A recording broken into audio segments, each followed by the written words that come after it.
Hapa ni Sololo. Sololo ni sehemu ama sub-county moja ya Marsabit. Ningependa niseme ya kwamba hawa watu wetu wa sehemu hii ni watu ambao wanapenda amani, ni watu ambao wanapenda serikali na tunafanya kazi nao kwa karibu sana. Lakini dosari tu ni moja ama mawili matatu. Moja ni mambo ya ukeketaji ambayo ni changa ambalo tunataka kupigana nayo. Alafu karibu na hiyo pia ni ndoa ya mapema. Ukeketaji na ndoa ya mapema inaenda sambamba. Na juzi waziri tumesindua kamati ya kupigana na mambo ya ukeketaji, na bila shaka tuko na jukumu. Mimi mwenyewe ni chairman ya kamati hiyo, tukishirikiana na officials ya county government, na bila shaka tutafanya hiyo kazi ya kuhakikisha kwamba ukeketaji unakomeshwa kufikia mwaka wa 2022. Hiyo ni kazi ambayo hatuwezi fanya peke yetu, lazima tutembee pamoja na jamii nzima, hasa wazee na vijana, kwa sababu mzee akisimama kwa boma yake aseme ili chamba aliwezi fanyika, bila shaka aliwezi fanyika. Na nataka nikuhakikishia kwamba tutafanya kazi kwa pamoja na serikali ya county na wazee wetu hawa kila mahali katika sub county, kwa sababu sub county na county sub county zingine katika Marsabit. Wasichana wanaenda kwa sababu ya peer pressure. Hata saa hii mambo inatendeka Kuria na umesema lazima twende huko. Wasichana wanaenda kwa sababu ya peer pressure, sio eti kwa sababu wanalazimishwa. So tunatakikana wasichana wetu tuwasomeshe ndio wakatae. Kama hawa wasichana wangejua shida sisi mama zao tunapitia saa hii, miaka 30 baadaye, miaka 40 baadaye, miaka 50 baadaye, mimi Madam CS nasikianga kama msichana mwenye anajipeleka kutairi ni mweke kofi, lakini sio shida yake, ni juu ya environment kwenye amezaliwa. Anazaliwa mahali anaambiwa lazima apitie. So we have to really move with the Ministry of Education, because we are now a multi-agency team. Watusaidie kwa mashule, tukue na club za FGM, wasichana wasomeshwe kusema no. In fact, wasichana wote wakisema no, FGM itaisha. Kwa hivyo leo tuko hapa kupea wasichana wetu sauti. Theme ya mwaka huu ni My Voice, Our Equal Future. Voice ya wasichana lazima isikike. Voice ya survivors lazima isikike. Voice ya wazee lazima isikike. Hii safari haiwezekani bila wale elders. Hawa mababa zetu, ndio mababa zetu, ndio mababu zetu, ndio mabwana zetu, ndio mandugu zetu, na hao ndio watatusaidia. Kwa sababu katika kila boma kuna mzee. Na mzee ndio anapeana sheria ya boma. Na wazee wakiamua kwamba tutamaliza ukeketaji, na ninafurahi kwa sababu leo tuko katikati ya wazee wa Borana. Na ni wao tutapea nafasi watuongeleshe, watuambie wameamua aje kama wazee, na watupee direction. Kwa sababu wao ndio wenye culture, wao ndio wenye wasichana, wao ndio wenye mali yote ya huku. Sisi hatuwezi kuja kuwa wa huku, wao ndio wana make decision. Kwa hivyo sasa ndachukua nafasi hii kupea mzee Philip ambaye ametembea na sisi hii safari na amekuwa akitembea na sisi, na tunataka kumshukuru kwa sababu wazee wa Borana wamepitisha kwa parliament kwamba ukeketaji imeisha. Na ilikuwa resolution number 1. Resolutions zilikuwa karibu 12 I think, but resolution number 1 was ending FGM. So karibu sana.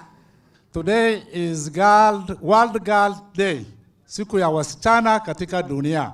Na pia tumefurahi kwa wale watu ambao wameleta hii program siku ya leo katika Sololo District. Kwa hivyo tumefurahi sana, nasema karibuni. Pia nikisema jina langu naitwa Philip Bule. Mimi ni champion katika hii FGM board. Vile madam amesema, wakati tulianza pamoja. Na hii program tumeendesha kama mwaka 3 katika Marsabit District. Nikeleza machache ama challenges ambayo tulipata, vile unafahamu katika Borana community hii mambo ya FGM ni kali sana. We have done a lot of training, a lot of awareness, a lot of advocacy through Kota Injena project. And this Kota Injena project, actually, they started very well because the program started from bottom to top. And that strategy is very, very proper. Because hapa zamani watu wanaanza program kutoka juu chini, lakini hii program ya Kota Injen ya FGM ilianza kutoka chini mpaka juu, whereby wali put everybody on board. Vijana walihusishwa, kina mama walihusishwa, wazee kama mimi ama wale unaona hapa wote walihusishwa. Kwa hivyo hii kazi tulikuwa tumesukuma kwa muda. Mara ya kwanza it was actually very challenging kuongea mambo ya FGM katika Borana community. Watu walikuwa wanatudharau, hata wanatucheka, kwani unaweza kukomesha ukataji ya wasichana? Tulisema tutajaribu. Kwa hivyo kwa nguvu ya Mwenyezi Mungu na support ya First Lady ya Marsabit, tulikuwa tumengangana kwa kila upande tukafika pale ambao tumefika. Kwa hivyo mimi nimeshukuru First Lady ya Marsabit, Mama Guyo, ambao alianza program nyingi na wasichana katika Sololo. Kulikuwa na mentorship ya wasichana, camps, na pia alikuwa amesaidia watoto wengi kuhusu mambo ya kusoma wamalize shule. Kwa hivyo I say thank you very much, and this is why we have reached where we are. Na Kota Injen program through AMREF, pia ninawashukuru kwa wale ambao wamesimama na sisi. Pia nasema asante kwa community ya Borana kwa kubali hiyo mambo ya FGM. Tumeangalia advantage na disadvantage ya FGM. Na katika pia kwa program ya meeting yetu tumeona ya kwamba hiyo kitu haina faida. We have Borana in Ethiopia side na pia in Kenya. We share a lot of common things, particularly our culture are the same. Na pia wakati tulienda huko tuliwakilishwa huko katika hiyo gumigayo. Na hiyo gumigayo huwa inakaa baada ya maka 8. Na wakati wanapokaa huwa wanasuluhisha ile sheria ile mbaya na ile mzuri wanarekebisha. Kwa hivyo katika hii kikao ya mwaka huu walikuwa wamesema mambo ya kukata wasichana haikubaliki. Kwa hivyo through His Excellency Abagada Kurajanso walisema hakuna kukata ama kuteketa wasichana. Kwa hivyo hiyo ilitupatia support, na it also the Borana in the Kenya side wamekubali hiyo maneno. Kwa hivyo tumesema from now there is no kukata wasichana FGM. Kwa hivyo sai tunasema sisi kama Borana tumekubali hiyo sheria itakubalika, na vile our excellency Kenyatta sema 2022 will be the end of FGM. Pia sisi katika Borana community tumekubali hiyo sauti yake na maneno yake, tunasema no FGM again in our Borana community. And with this I want to call upon our senior chief who went to that gumigayo and he has some documents with him. So I will just call on him to share with us. Kwa hivyo mimi nasema asanteni sana, karibuni sana. Kwa hivyo tushikilie hiyo maneno ya no FGM in the Borana community. Asanteni sana, Mungu akubariki. Long life to AMREF, long life to Mama Guyo camps, and asanteni sana. Mimi ni Galma Dabaso, Borana Council of Elders, Sololo Sub-County. Mimi nimeenda mpaka Gumbigayo kutembelea, kusikiza ni kitu gani ya muhimu katika hiyo Gayo Assembly. Gayo Assembly comes after every 8 years. It is in that gathering that the community decide the destiny of their people. Ndiyo ile sheria mbaya mbaya yote inaondolewa. Ndiyo katika hiyo mwaka wakati wanapokaa wanazungumzia ile ya muhimu katika jamii. So I witnessed in that meeting and I was there. And in that meeting, certain resolutions, among them is on the FGM. girl child, education. What are we supposed to do on education of girls? In our culture, we do not allow girls to go to school. But as today, when I'm standing in front of you, I assure you, all girls and boys are equally served in their homes. Hiyo imekubalika na imepitishwa. Na kuonesha kwamba hiyo jambo iko, I've documented those things and I want to present to you. Hata wewe ukienda nyumbani utachukua ya kama hiyo ni kitu imepitishwa na Gayo Assembly of the Boran Community in Kenya and Ethiopia. Na kitu imepitishwa na hiyo minataka hata wewe ende naye nyumbani na ufikishie wale wengine. You take an example of this so that this can be served to other communities beside also the Boran.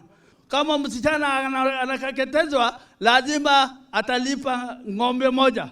Hiyo imepitishwa na jamii ya Borana. Ya pili, marriage dowry shall not exceed 15 pieces of cloth and no more one heifer, tobacco, sheep for those clans, Digalu as normally required. Sabo and Gona, there are two Borans clans. That is Sabo and Gona. Sabo and Gona shall marry from each other, considering Lub and whoever marry e.g. Sabo and Sabo or Gona from Gona is look after their girls properly. And whoever found to have relationship with girls, declared outcast from the Boran community. Haikubaliki hivyo. Ya tano, if girl is impregnated, and the same, if girls are impregnated, and the same was not reported immediately, Gumigayo declared that there will be no case against that person who was responsible for the same, as that was a rape, as if that was rape. It shall be reported ile mtu akifanyiwa mbaya msichana lazima apige kelele wakati huo. That is a rape case na astakiwe. Lakini yeye akikubali afate mimba, hiyo ni shauri yake. Yeye ndiye amejiletea hiyo shida. Hakuna mtu atauliza mtu responsible. Ya sita, men are allowed to marry as many wives as possible. Hiyo imepitishwa na jamii. Okay, ya saba, marrying girls under 18. Marrying girls under 18 years is declared unlawful. That is declared completely unlawful.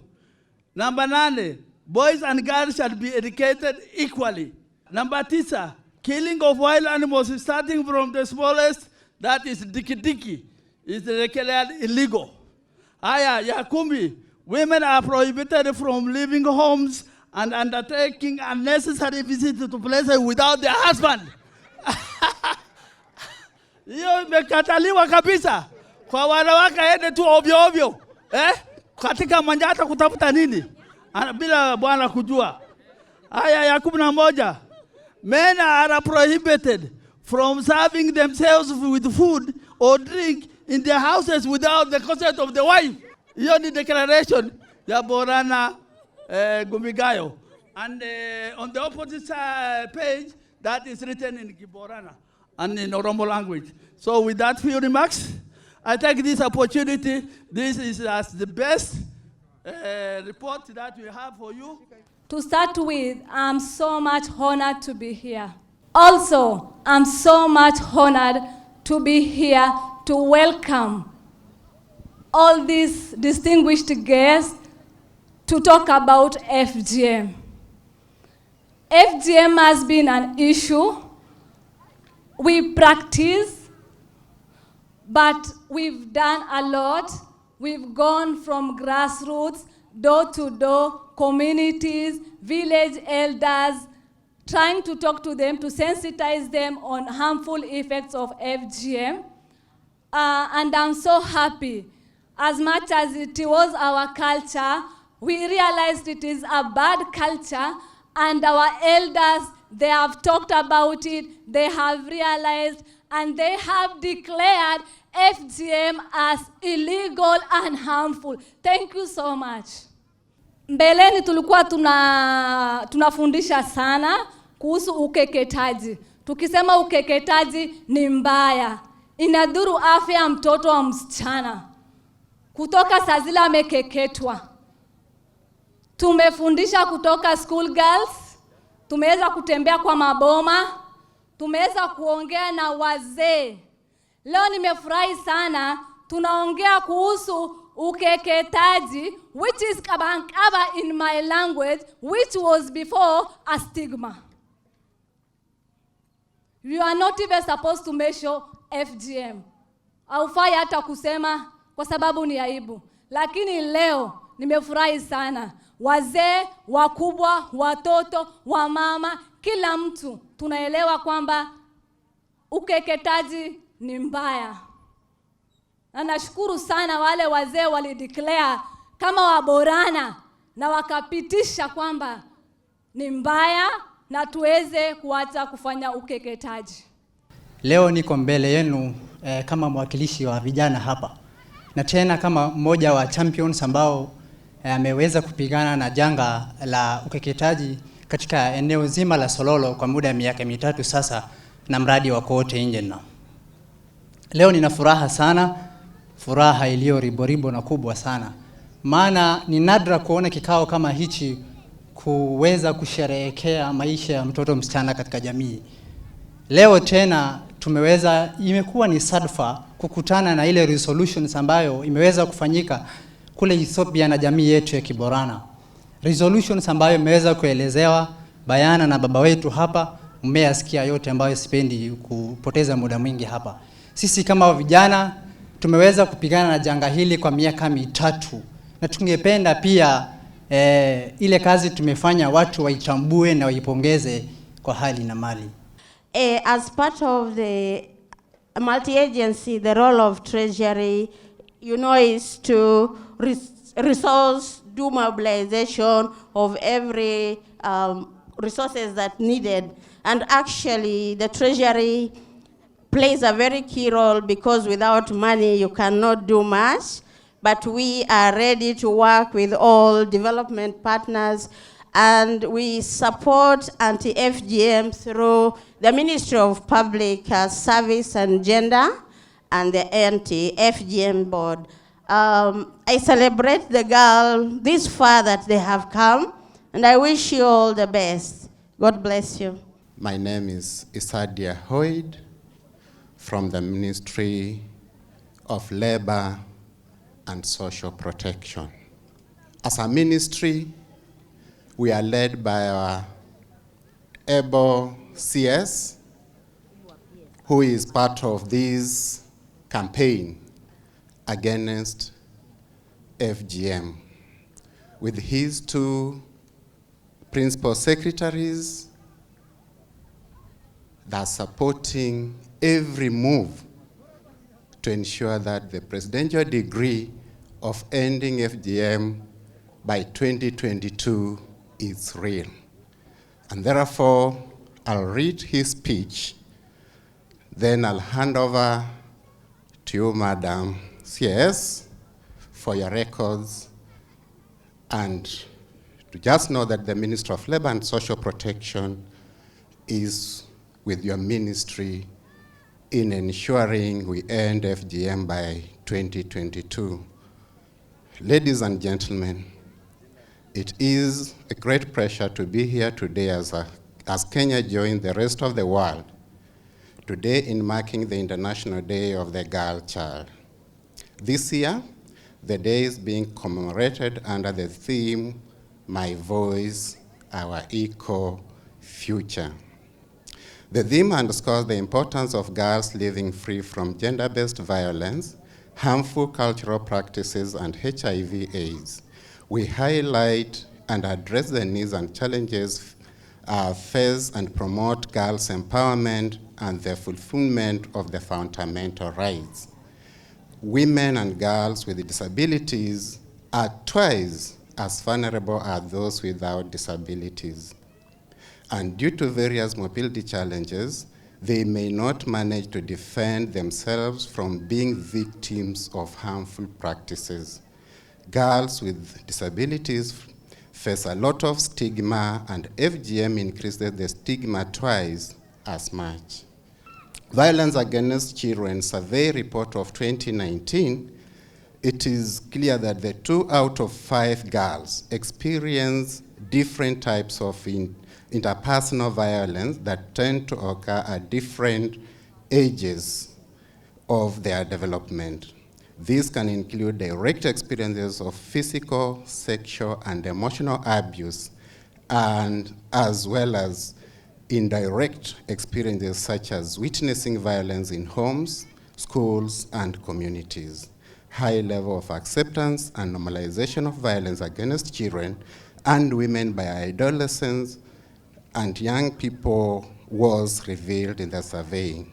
Among 13 to 17 years old, 2/3 of females, that is 63.4%, and males at 64.3%, endorsed one or more traditional beliefs about gender, sexual behavior, and intimate partner violence. Evidence has shown that violence against children and especially harmful practices such as FGM cannot be addressed in isolation. To eradicate FGM, we need community groups and individuals who are passionate. You'll bear with me, it's a long speech. Who are passionate campaigning to stop it. We need legislation in place to secure prosecution, and we need to protect those who are at risk. A prevention intervention should focus, among others, on community mobilization, traditional and faith-based leaders, women and men as agents of change. His Excellency the President, Honorable Uhuru Kenyatta, made a firm commitment to put an end to female genital mutilation, FGM, by the year 2022. To achieve this, we have adopted a multi-sectoral collaborative framework with both the government agencies and private actors. We have put measures to ensure a holistic and comprehensive approach to end all forms of violence, with a focus on prevention and provision of response and support services. Key intervention that we have adopted in dissemination and implementation of the National Prevention and Response Plan on Violence Against Children 2019-2023. The plan has 6 strategic areas of actions reflecting the multi-sectoral and the whole of society approach involving children, parents, caregivers, families, communities, service providers, and the government, both at national and county levels. Strategic area 4 of the plan focuses on community intervention, addressing social norms with emphasis on approaches and actions aimed at addressing norms that support harmful practices such as female genital mutilation and child marriage. To ensure our children also get to understand how to prevent, respond to violence against them, a simpler version has been developed in a child-friendly language they can understand. And we are saying we shall extend this to communities that then practice FGM. It will assist children to be aware of the various kinds of violence, why children experience violence, where they can seek and where they can seek help. The right to a child participation is one of the 4 foundation principles of the United Nations Convention on the Right of the Child. And it is also built into the African Charter on the Rights and Welfare of the Child, plus many other international conventions, regional guidelines, and national legislation on children and young people. To ensure that children's voices are heard, the government has impressed child participation by involving them in the development of various laws and policies such as the Children Bill 2020. Every county has a children assembly where children meet and discuss their issues. As part of addressing norms, attitudes and behavior around violence against children in our society, we launched a public behavior change campaign on violence against children. Spot it, stop it. That is the campaign. The campaign also aims at creating awareness from the national to the grassroots levels on violence meted against children and how we can stop it. We are calling on all of you to be part of and parcel of the campaign that has been launched by the ministry. To caution families from the effects of poverty and other social inequalities, the world otherwise promoting inequalities, the government established and continues to expand cash transfer for orphans and vulnerable children, older persons, and those with severe disabilities. As we move forward, we will seek to strengthen linkages and collaboration with all the partners and stakeholders which have built over the years. At the same time, we will strive to establish new partnership collaboration, especially in key areas relevant to our mandate. My appeal to all of us is to work together as well as seek, protect, and serve the girl child in this nation. It is our collective responsibility to shift harmful norms such as FGM to create safe, protective, and nurturing environment where our girls have the opportunity to live their lives to the fullest potential. Be your sister's keeper. Ensure that of your daughters, children, and female relatives are protected. Each of you should become activists in ending FGM.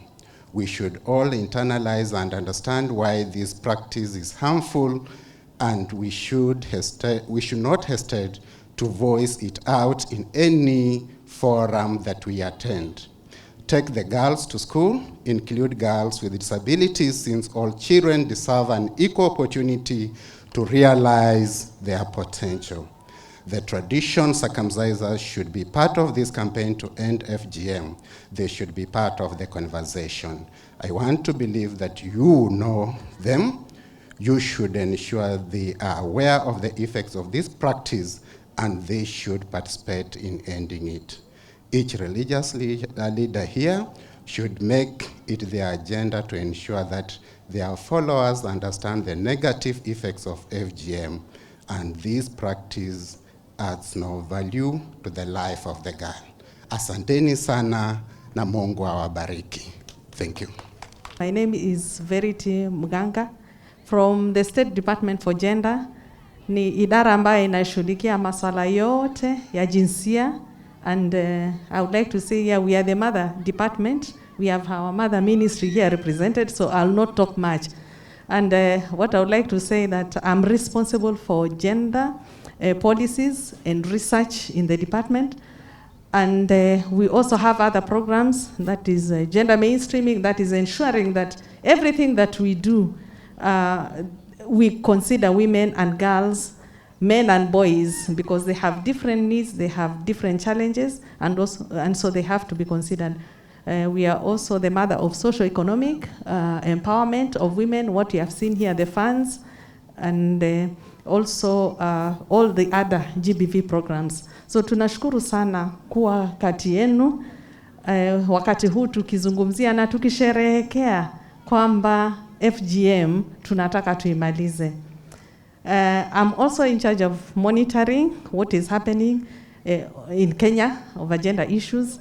So I'm really happy to be here. This is one of the areas I think we should be reporting, Madam CEO, that we have made strides in the campaign that our own president is leading against FGM. So all the actors that I may not have mentioned, I think I really appreciate you. And let's work together, let's continue work together to make sure that we end this vice ambayo imeumiza watoto wetu. It's hurting our country, it's hurting our development. So Thank you very much and God bless you.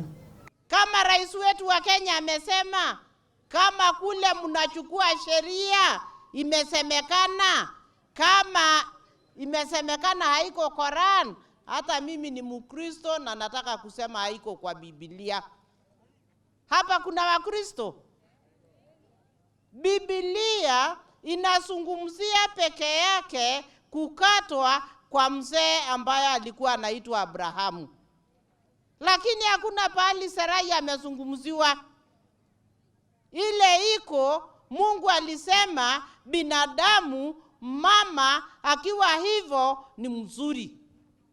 Nani huyu mwingine anakuja kusema ni mbaya? Katakata. Na Rashid ametuambia ati ni pahali inapendwa. Sio ni makosa? Leo hii tumekuja hapa kuungana nanyi tukisherekea siku ya msichana.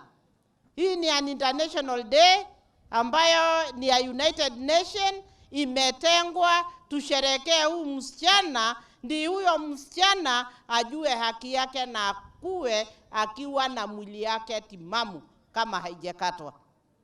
Lakini sisi wazee, vijana, wasichana, kwa sababu kuna wasichana ambayo wao ndio wanajipeleka wakakatwe. Kwa sababu pale tunakatwa, Mungu hakutengeneza ikatwe. Mungu alitengeneza iwe kama jicho, iwe kama sikio, kwa sababu jicho, unaona jicho ndio inaona. Na unaona hapa iko na nywele ambayo inazuia uchafu. Hata ukiangalia hiyo jicho iko na majimaji ndani, isikue dry. Vile vile hiyo organ ya mama inakuanga namna hiyo. Na saa ile unaendelea kukata, huyu mama akienda kujifungua anakuwa na shida ambayo wewe unamletea kwa kusema yeye akatwe. Kwa sababu tunajua wote msukumo ya mtoto inakuwa ni kimungu. Mama anapata msukumo, unasikia tu anasukuma peke yake na inaongezeka, lakini kama wewe umekata pale hiyo mtoto anatokea, ile kitu itawachwa hapo ni majeraha. Atakuwa amekatikatika kwa sababu hiyo mwili haiwezi panuka kama vile Mungu alisema na ipanuke na mtoto atoke na mwili irudiane. Na hiyo tutakuwa tumefanya madhara kwa huyu mama.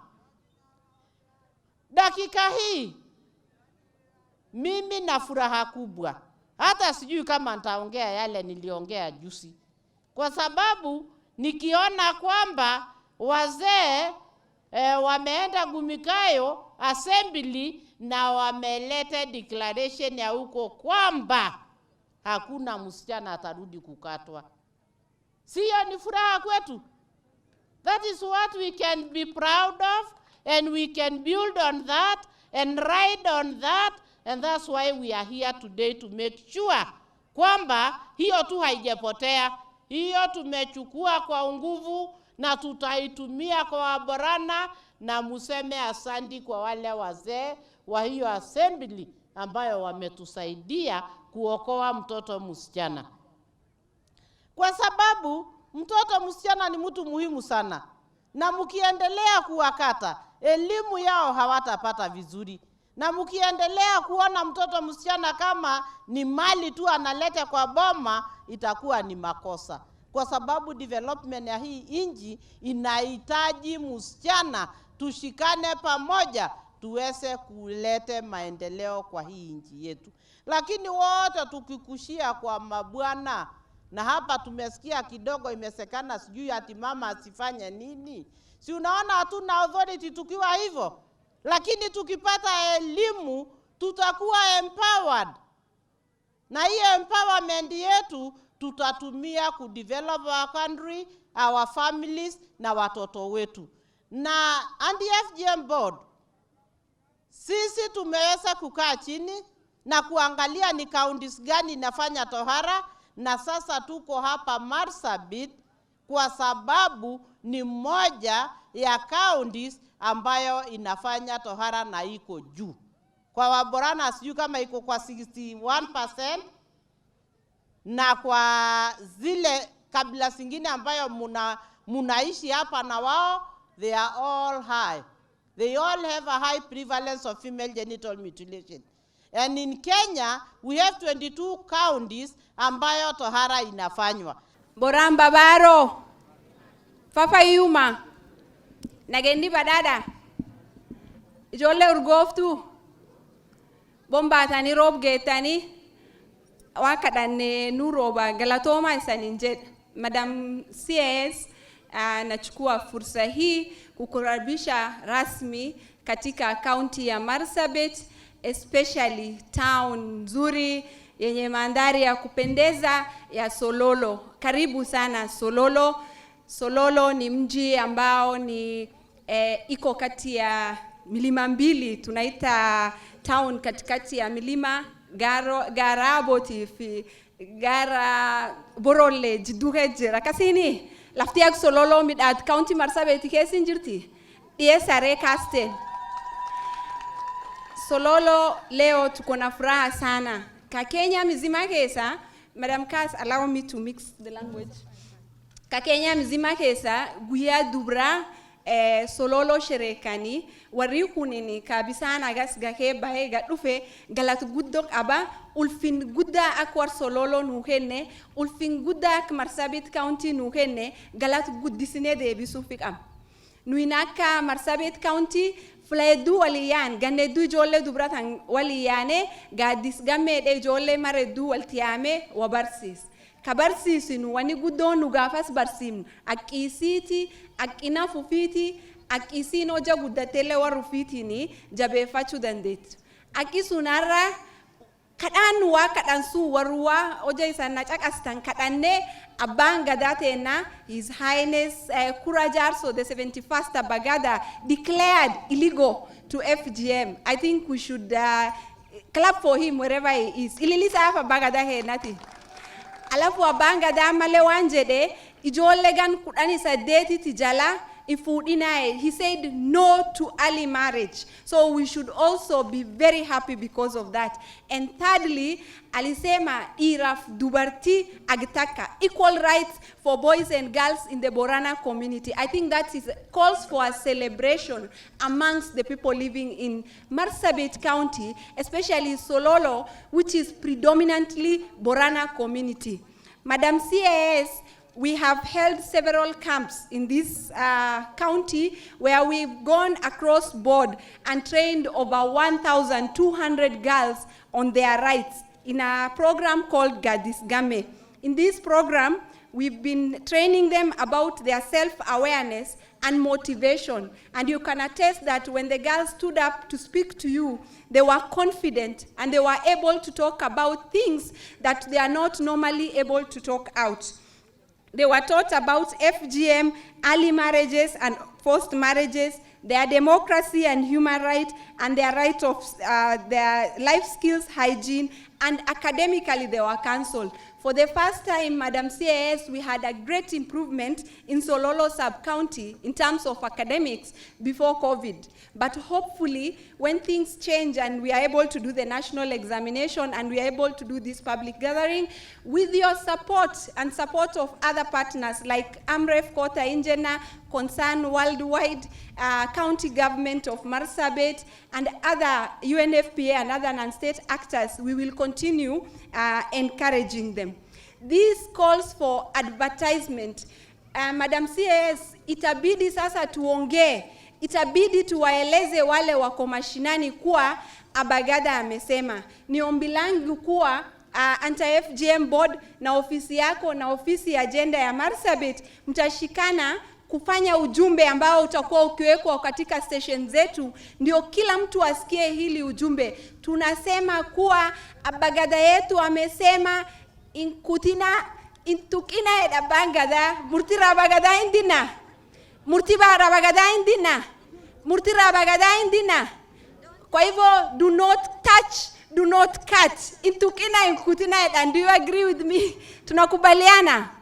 Jaro leten mare duo jar radio ke tubad dali kotok diotan Ayu matandi kocho choele na setan. Aramo yor meje dubad kaisani na kansure maratani ratani ororo lichor ke abda na virtur tangamba gudona agaba.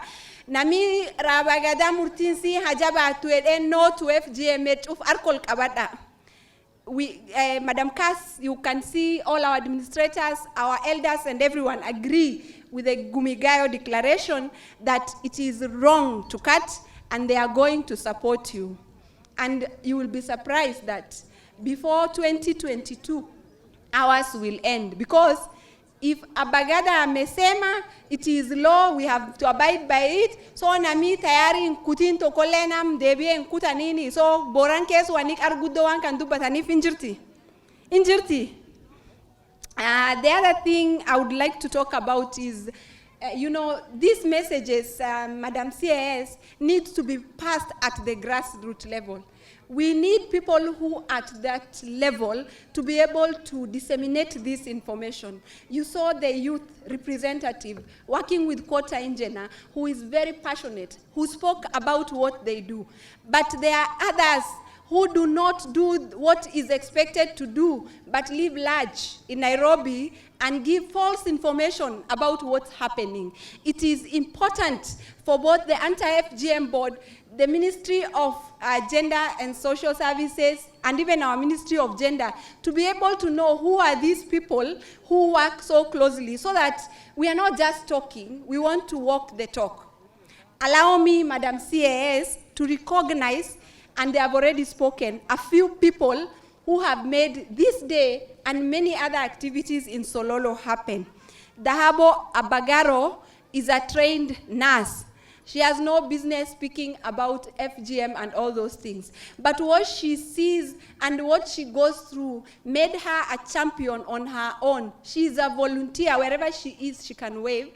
Dahabo Abagaro needs recognition, and I would like to salute her. Thank you very much, Dahabo Abagaro, for the work you have been doing. The next person I would like to recognize today is Martha Shedo Oba. Martha Shedo, wherever she is, I don't know whether she's around, is a lady, a sound Christian, who uses every opportunity to address the rights of women and girls. She'll speak in church, she'll speak in a chama meeting, any opportunity she gets, she always speaks about it. Madam CAS, that is Martha Shedo, a volunteer with AMREF. The other person I would like to recognize is retired teacher Malimbule Gufu. Malimbule is the one who stood there. Before old men started speaking about these things, he is a Karayu elder and one of the only 4 guys, I'll explain to you later, in Sololo, whose word could have meant different, could have meant him not looking against what, the community is talking about, but Malimbule decided to stand against the odd before even the Abagada declaration and always graced our occasion. Wasila, thank you very much. May God bless you. I will also want to recognize Madam Kabale Adi. She works with a CBO in Sololo, and she's also a county government employee. She has a vocal CBO where they have rescued several girls. Just recently, a girl was raped in Funankumbi and hidden in the house. And as they were going around their normal duties, they were able to identify that girl and bring her to Sololo Hospital to get medical attention and give her, and they were able to pursue the case, and the case is continuing. They are passionate about it, and Madam Kabale, hats off. May God bless you. May God continue guiding you. Then, Madam CAS, now that you're here, the place we are standing in is a school. And now that you, as a representative of national government, is here, would like to request you a few things. One, as Sololo residents, simple things like birth certificates, we need to go to Moyale or Marsabit town where the Huduma Center is to get services, because we do not get services within Sololo town. While we know the challenges of giving IDs at border town, but renewal of lost driving licenses, lost ID cards, birth certificate. Madam, I would really want to request you that even if it's a mobile Huduma center that could come on scheduled date to serve the people of Sololo, Laisamis, and even Moyale, your Huduma people, so that they bring services to the people. Our people pay 2,000 Kenya shillings to and from Marsabit to go and get their pension, which is 3,000 shillings. And that's why they take about 3 to 4 months so that at least the fare does not do that. If that services is brought closer, that would really help us as people of Sololo and the greater Marsabit. Then the other thing is to ask you that this Sololo Primary School is the one that has bred the cream de la cream of the society of Sololo. Sololo tuni na medu gugurda kesabaye Sololo Primary School.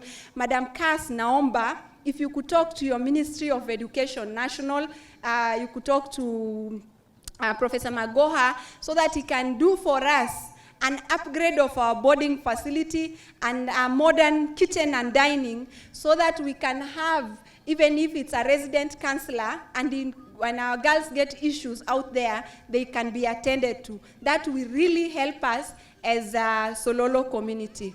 And for the youth, where we are standing on right now is a football pitch, as you can see, with all those trenches that are there.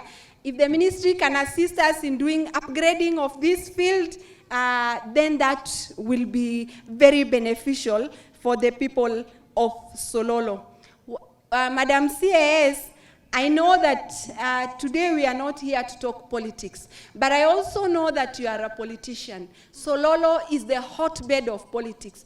And if Sololo says yes to a person, this person is an automatic MP, automatic governor, automatic nini. Sololo toja isi namjarte, gochiti ragadaf tanch of namjart.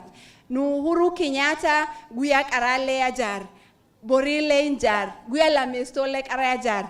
Kesumala duftana, aknu rais Kenya ti walinjiru, arkol fudat agarsisa. Hands for our president.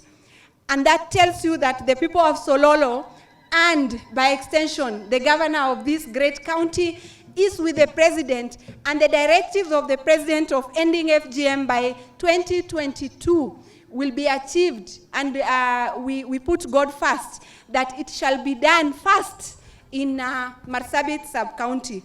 The other issue I would want to request is, in Marsabit, we have 14 indigenous communities living together. We have the Rendile and the Samburu community living in Laisamis, and Gabra living predominantly in North Hall, and the rest live within Saku community. The Rendile and the Gabra practice, and Sakuye practice the worst form of FGM in our county. Madam CEO, Madam Bernadette, naomba, and I will go with you. We go to Laisamis and we go to North Hall so that we talk to these elders and put them on board so that we can end this FGM across the county. Madam says, we have one upcoming rescue center being done by the county government of Marsabit in a place called Loglogo, but we feel that one is far-flanked away from the county. If the story of FGM can be integrated within the curriculum so that the girls can know their rights, and also we have teachers who have been trained to counsel those who undergo those severe forms of gender-based violence, our people will be able to benefit a lot. Hamjambo? Hamjambo tena? Kwa hii mambo na kuenda mahali kikao ilikuwa kuongea vile mmeongea, nyinyi ndio wa kwanza wa kurapitisha vile President Uhuru amesema, wa kwanza hapa Marsabit. Kama wazee wa Borana, tungeomba mtusaidie hata nyinyi mtembee muongeleshe wazee wengine, kwa sababu mkisikiza madhara na vile Chea ameongea, wasichana wameongea hapa, hata nyinyi sasa mko na hiyo experience ya kuenda kuambia mzee mwingine. Naomba kwa heshima nikiambia president leo usiku tuko na success story moja tayari Marsabit kwa wazee wa Borana, ataniuliza na wazee uliwafanyia nini? Uliwaambia asante aje? Hiyo bado nitafanya. Hakuna kitu mzuri kama hiyo kazi mmefanya. Na hii magari yote imekunywa petroli imejaa hapa, hatungeitumia kama tungejua kwamba nyinyi kazi mmeshamaliza. Na wasichana wamecheza hapa, wameongea matumaini yao, na wasichana wengine ni nyinyi tu wazee. Wale wa mama wanakaa nyuma yenu hawezi ongea mkiwa hapa, lakini kwa roho yao mimi najua wamefurahi. The Borana girl has been freed. The Borana girl has been freed. Hatuna story nyingine. Na kwa sababu hiyo kazi mmefanya, wazee, mnajua pesa ya serikali inakuanga mingi, ni kweli? Lakini saa zingine ifiki. Kama singekuja na gari nipite hizo ngambia mingi nimepita kufika hapa, singesikia vile mmesema, na singejua wasichana, na singejua kijana. Serikali ya Uhuru ni ya kutembea mashinani. Hautaniona kwa ofisi. Juzi tulikuwa Isiolo, tumeenda mpaka Samburu, tukaingia mpaka Baragoi. Mali tunaambia tusiingie, tuliingia na board wangu cha lady wetu wa FGM. Hakuna mali sisi tuendi. Tukiambia huko sio kuzuri, ni sio kuzuri, kwa nini tutaenda huko? Leo si tuko hapa. Mambo ni mbaya ama ni mambo ni mzuri? Mimi nitaenda kuambia president leo, tafuta hao wazee Borana, rudisha State House, waambie asante. Kwa sababu wazee wa Samburu walitusaidia pia sana. Wazee wa Samburu wanataka kufuata hii method mmefuata, waende mpaka mahali pia wanaendanga kufanya declaration. Walituambia tuwapatie 3 months ama 6 months, kumbuki 6 months na tutawapea. Because lazima watembee alafu ndio aende fanya declaration. Vile tu nyinyi mmefanya. So nyinyi ndio example ya Kenya. Nyinyi ndio example ya Kenya. Na sitachoka kusema asante, sitachoka kwa sababu mmetusaidia kazi yetu.